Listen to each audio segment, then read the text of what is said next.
Hi friends, welcome to honey stories. నేను మీ లక్ష్మి. అసలు love and war 99 episode యార్.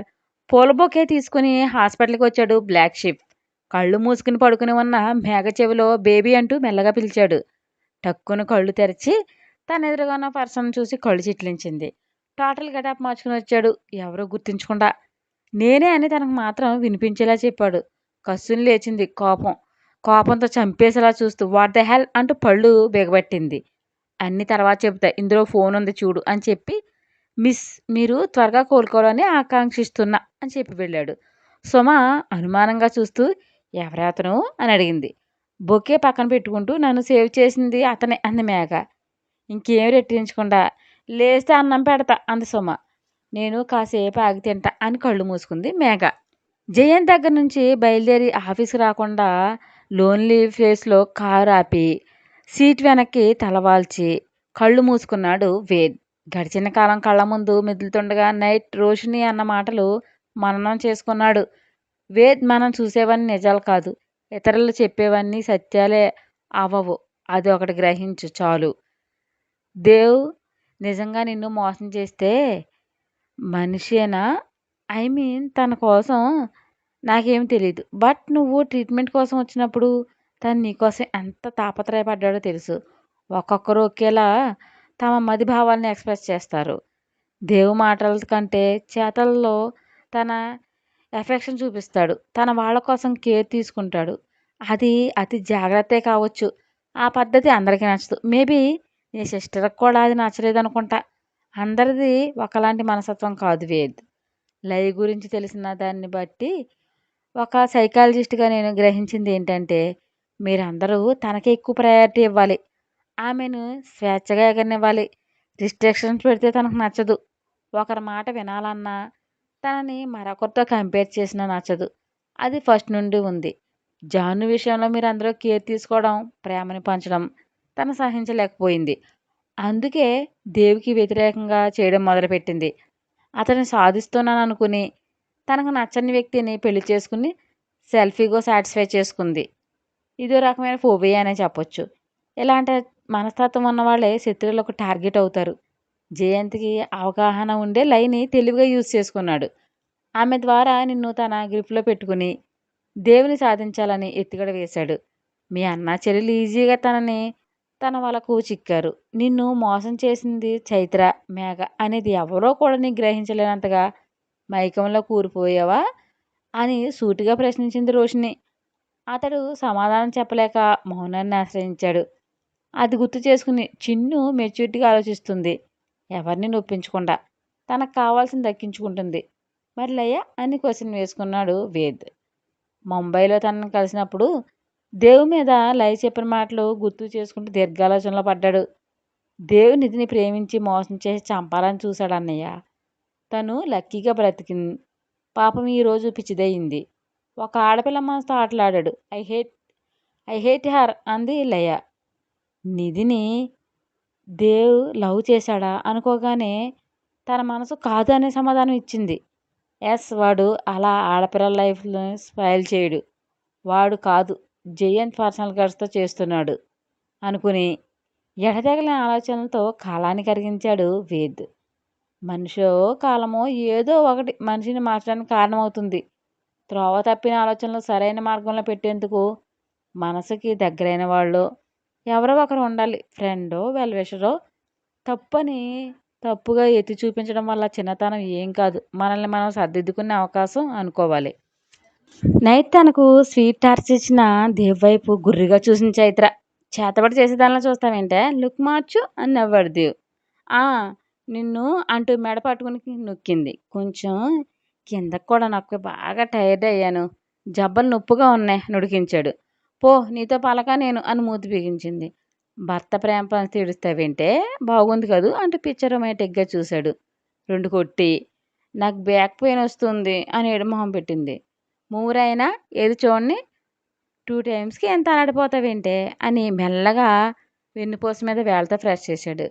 కొంచెం రిలీఫ్గా ఉండి కళ్ళు మూసుకుని అమ్మ బాగుంది, నీ చేతుల్లో మ్యాజిక్ ఉంది శివ, రోజు ఇలా ఒళ్ళు పట్టే అంటే ఇచ్చేసింది. ఎచ్చులకి ఏం తక్కువ లేదు, గట్టిగా నొక్కితే కీక్మంటావు. డైలీ నేను కోరినన్ని సార్లు నా ముచ్చట తీరిస్తే ఫ్రీ మసాజ్ చూసుకో అంటూ ముద్దు పెట్టాడు. ఇది తోండి నేను ఒప్పుకోను. 1 వీక్ వరకు నా దరిదాపుల్లోకి రాకు. వస్తే గొడవలే చెబుతున్నా. బస్తీ మే సవాల్ అంటూ జబ్బలు చరిచింది చైత్ర. భుజాల మీద చేతులాంచి డీప్ పైలాకి ఇస్తూ 1 వీక్ నా దూరంగా పడుకుంటా అంటావు అంతేనా అని కళ్ళు ఎగరేశాడు. అవునంటూ క్యూట్గా తలాడించింది. సరే నీ ఇష్టం. నేనెందుకు కాదనడం. అలాగే దూరంగా ఉండు అన్నాడు. అనుమానంగా చూసింది పాప. ఏం డౌట్ పడకే. నేనేం మెల్ట్ చేయను. Okay. Enjoy your self baby అంటూ బొగ్గల మీద తట్టాడు. నాకెక్కడో కొడుతుంది శివ. ఎక్కడంటావు అని ఐబ్రో వేవ్ చేసింది. ఈవిల్ స్మైల్ ఇస్తూ ఇంటెలిజెంట్ గర్ల్వే నువ్వు అని బొగ్గని లాగి ఫోన్ తీసుకుని నవ్వుకుంటూ బయటికి వెళ్ళాడు దేవ్. ఆ నవ్వుకి అర్థం ఏంటబ్బా అని బొగ్గన వేలు పెట్టి మరీ చించింది. ఏముందే అరకోడి మోహన్ దానా బాబు బిజినెస్ టూర్కి ఉంది కదా, అక్కడ ఒక లపాకి తగలకపోతుందా ఏంటి అనేమో అని చైతన్యెత్తిన బాంబు పడేసి మాయమైంది సోల్. పిల్ల గుండె జారి కాలేయంలోకి దూరి నో నహి అంటూ గగ్గోలు పెడుతూ అక్కడ మాయమయ్యి దేవు పక్కన ప్రత్యక్షమైంది. మధ్యలో వేషం మార్చిందిలేండి. ఏమొచ్చిందే అంత ఆతరంగా ఇలా పడుతూ లేస్తూ వచ్చావు అని కరిచాడు. బిజినెస్ టూర్కి నేను వస్తున్నా అని చెప్పడానికి వచ్చా అంటూ పల్లీకిలించింది. వియర్డ్ లుక్తో చూశాడు దేవ్. నువ్వెలా చూసినా నేను వచ్చేది పక్క రాసుకో సాంబా అని అత్తాజీ అంటూ రాగాలు తీస్తూ వెళ్ళింది చైత్ర. ఇంతలో బయట కారు సర్రును దూసుకొచ్చి ఆగింది. వదిన భలే నాటకాలు నేర్చింది చిన్నమామకి నిజం తెలిసాక అని నవ్వింది జాను. కాస్త తేరపగా ఉన్న చెల్లెల మొహం చూసి రిలాక్స్ అవుతూ చిన్నగా నవ్వి బాగా ముదిరింది. ఫస్ట్ అల్లరే, బట్ ఎవరైనా ఏమైనా అంటారనే భయం బిడియంతో కామ్గా ఉండేది. డాడ్ సపోర్ట్ ఇస్తున్నారు కదా రెచ్చిపోతుంది అన్నాడు దేవ్. ఇలాగే బాగుంది మౌనంగా ఉండే కన్నా అని నవ్వుతుండగా పెద్ద పెద్ద అంగలు వేసుకుంటూ వచ్చి సోఫా నుండి పైకి లేచి ఉన్న జాను చెంప మీద ఈడ్చు కొట్టింది రయ్య. హఠాత్ పరిణామానికి అందరూ తెలబోయారు. లయ కొట్టిన స్పీడ్కి జాను వెళ్ళి దేవు మీద పడింది. లయ అంటూ సింహగర్జన డోర్ వైపు నుండి రావడంతో దేవరపు గొంతులోనే ఆగిపోయింది. 6 అడుగుల height, gym body, 50 above age ఉన్న పర్సన్ చూడగానే రూమ్ నుండి వస్తున్న భరద్వాజ్ గారు చూసి అన్నయ్య అని అప్రయత్నంగా పిలిచారు. ఎర్రబారిన కళతో ఒక్కొక్క అడుగు ముందుకు వేసుకుంటూ వచ్చి ఏడుస్తున్న జానుని చూసి కోపం కట్టెలు తెంచుకుని లయవైపు తీక్షణమైన చూపులు చూస్తూ లాగిపెట్టి కొట్టారు రవీంద్ర జాను ఫాదర్. చెంప మీద చేయి వేసుకుని హౌడేర్ యు నన్ను కొట్టడానికి నువ్వు ఎవరివి అంటూ గొంతు చించుకుంది లయపాప. లయ అంటూ బిగ్గరగా అరిచాడు దేవ్. హా లయనే ఎందుకు అరుస్తున్నావు అంటూ రోషంగా అరిచింది. ఇక అంతటితో ఆపేయి లయ అంటూ పైనుండి స్టెప్స్ దిగుతూ వచ్చాడు వేద్. రా నీ చెల్లెల్ని వీళ్ళతో పాటు నువ్వు అమానిద్దువు గాని అని కోపంతో బుసలు కొట్టింది. చంపి పాతేస్తాను. వీళ్ళు అంటున్నావు ఎవరు వీళ్ళు? నీకేం కారా? జానుని కొట్టే రైట్స్ నీకేమున్నాయని దాని మీద చేయి చేసుకున్నావు? నీ డేరేంటి? బిగ్ డాడ్ డేరేంటని ప్రశ్నించే అర్హత నీకుందా అని కోపంగా అడుగుతాడు వేద్. డాడీ అంటూ గబాలను వచ్చి గుండెలో చేరిపోయింది జాను. రాజా నా బిడ్డని ప్రాణంలా చూసుకుంటానని మాటిచ్చావు, ఇదేనా చూసుకోవడం అని సీరియస్గా ప్రశ్నించారు రవీంద్ర. క్షమించి అన్నయ్య అని దగ్గరకు వచ్చి ఏంట్లయ్యా ఇది నువ్వింక మారవా అని కోపంగా అడిగారు భరద్వాజ్. మారను. ఏం చేస్తారు? నా భర్త మీద దౌర్జన్యం చేసినట్లు నా మీద చేస్తారా? చేయండి. మీకేమైనా చెలిబడయింది అని పొగరుగా తల ఎగరేసింది. ఎనఫ్. ఎక్కడికి ఎక్కువగా ఇక ఆపేయి. అసలు నా ఇంటి గడప తొక్కే రైట్స్ నీకు లేవు. అది మర్చిపోయావా అని సీరియస్గా అడిగాడు దేవ్. అవును. నాలా నిజాయితీగా ఉండే వాళ్ళకి ఇంట్లో కాలు పెట్టే అర్హత లేదు. మీరు శుద్ధపూసలు కదా. మీరు ఉండొచ్చు. ప్రేమించడానికి ఒకరు, పెళ్ళికి చేసుకోవడానికి మరొకరు, అవసరాలు తీర్చుకోవడానికి ఇంకొకరు. మీ ఇద్దరికి అంటూ జానుని వేదిని వేలుతో చూపించి మరీ అందలయ్యా. తోక తొక్కిన త్రాసులా సర్రును లేచి ఏ లయ్యా మా క్యారెక్టర్ని బ్లేమ్ చేస్తే నరికి పోగులు పెడతా అంటూ మీదకు వచ్చింది జాను. జయంత్తో ఎఫ్ఐ లేదా నీకు? అతడికి ఆశలు పెట్టి ఆడించలేదా? నీ ఆటలు వాళ్ళ ఇంట్లో సాగవని వదిలేసి విదురుతో ప్రేమ ప్రయాణం మొదలుపెట్టావు. ఛీ, నువ్వు క్యారెక్టర్ కోసం మాట్లాడుతున్నావా? తను అన్నీ మర్చిపోయి మూవ్ ఆన్ అయ్యి నన్ను పెళ్లి చేసుకున్నాడని ఇప్పుడు మరో రకంగా విషం కక్కుతూ లేనిపోను చెప్పి వీళ్లతో తన మీద దాడి చేస్తావా అంటూ అరిచింద్రయ్య. బిత్తరపోయింది జాను ఆమె నిందలకు. జాను తనను ప్రేమించి మోసం చేసిందని నీ భర్త చెప్పాడలయ్య అంటూ వచ్చాడు విదుర్. కాదు, నేనే తెలుసుకున్నా. దీని మీద పిచ్చి ప్రేమను పెంచుకుని నన్ను యాక్సెప్ట్ చేయలేక నరకం చూస్తున్నాడు జయంత్ అందులయ్య. నా జానుని టచ్ చేసినందుకు నిన్ను ఇక్కడికిక్కడే చంపపాతిద్దును. బట్ నిన్ను చూసి జాలిపడి ఆగలేదు. అటు చూడు నీలాంటి మూర్ఖురాలను కన్నది కళ్ళ నిండా నీళ్లు నింపుకుని మనసులో రేదుస్తున్న వాళ్ళిద్దరి మొహాలు చూసి ఆగానంతే అని డెడ్ లుక్ ఇచ్చాడు విదుర్. అంత మగాడివా అని హేళన చేసింది లవ్ పాప. తనని కొట్టిన దెబ్బకు 2 రెట్లు ఎక్కువ బలంగా కొట్టింది జాను. పాప ఫ్లోర్కి స్ట్రెక్కర్ అయింది ఒక దెబ్బకే. లియోగాడు డ్యాన్సులు లయ పాప కింద పడగానే వేద్ ఇసుమంత కూడా రియాక్ట్ అవ్వకుండా వాడైన చెప్పులు విసురుతూ అలాగే నిలబడ్డాడు. తనే పైకి లేచి తప్పు మీరు చేసి నా మీద చెయ్యెత్తావా అంటూ జాను మీదకి రాబోయింది. తీక్షణమైన చూపులతో బాలా ఇదేనా నీ పెంపకం, ఇంత సంస్కారం నేర్పించేవేంటి ఈమెకు? ఏంటి దేవ్, ఏం జరుగుతుంది ఇంట్లో? ఈ పెద్దావిడ ఏది? తన మనవరాలు ఇంత గొప్ప అయినందుకు చూసుకుని మురవాలి కదా, లేదే ఆవిడ అని వ్యంగ్యంగా అన్నారు రవీంద్ర.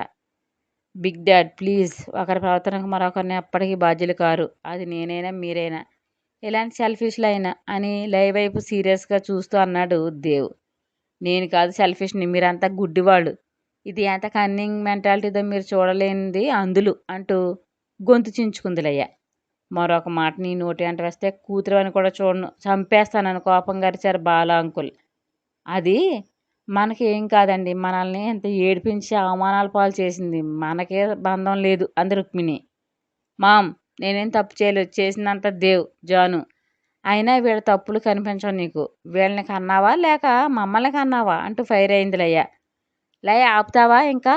జయంత్ మాయ నుండి బయటపడు ముందు. వాడి అసలు స్వరూపం నాకు నిన్నే తెలిసింది అని అసహనంగా అన్నాడు వేద్. ఏం తెలిసింది? వీళ్ళు చెప్పిన బోటపు మాటలు పట్టుకుని ఆఫీస్కి వెళ్ళి జయంత్ మీద చేయి వేసే హక్కు నీకుందా? నువ్వెవరివి నా భర్త మీద చేయి వేసుకోవడానికి అని సెన్స్ కోల్పోయి హిస్టరిక్గా అరిచిందిరయ్య. తన కళ్ళకు కమ్మిన పొరలు తొలగిన రోజున తనకంటూ నా అనేవాళ్ళు ఎవరు ఉండరని లైక్ ఈ క్షణం తెలియక నోరు పడేసుకుంది. నువ్వు వాడు చెప్పిన బోటకు మాటలు నమ్మవని ఎవరు ఏం చెప్పినా నమ్మేటట్టు కనిపిస్తున్నానా అంటూ ఆమె కళ్ళలోకి సూటిగా చూస్తూ అడిగాడు వేద్. మేమేం అబద్ధాలు చెప్పాం, ఉన్నదే చెప్పాం. దేవు చేసిన మోసాన్ని చెప్పా. ఈ అన్నా చెల్లెలు వాళ్ళిద్దరిని ఘోరంగా మోసం చేశారియా, నీ కళ్ళ కనిపించడం లేదా అని వాడిగా అడుగుతుంది. ఏం జరుగుతుంది ఇక్కడ అంటూ స్టిక్ పట్టుకుని లోపలికి వచ్చింది పెద్దావిడ. మనసేం బాగోలేదని బంతిని తీసుకుని దగ్గరలో ఉన్న కోలికి వెళ్ళింది ఆవిడ. రవీంద్ర అదో రకంగా చూస్తూ మొహంలో వ్యంగ్యపు భావాలు పలికించాడు. అదేమీ ఆమెకు తెలిసినా పట్టించుకోకుండా ఎలా ఉన్నావు రవి అని ఆప్యాయంగా అడిగింది. నిర్లక్ష్యంగా చూస్తూ బాగానే ఉన్నా అంటూ పొడిగా చెప్పాడు. ఏంటి, మమ్మల్ని కాదనుకుని మా నాశనం కోరి శత్రువు చేపట్టుకుని వెళ్ళిందానివి ఏ మొహం పెట్టుకుని మళ్ళీ మా ఇంట్లోకి అడుగు పెట్టావు? నా మనవల్ని నిలదీసే పెద్దదానివి అయ్యావా? ఎవర్రక్కడ, దీన్ని రోడ్డు మీదకి నెట్టండి అంది బామ్మ. నాని నన్నే బయటికి నెడతావా అంటూ గొంతు చించుకుంది. చేపు, ఏంటి నోరులేస్తుంది, ఏం చూసి నీకు బలుపు?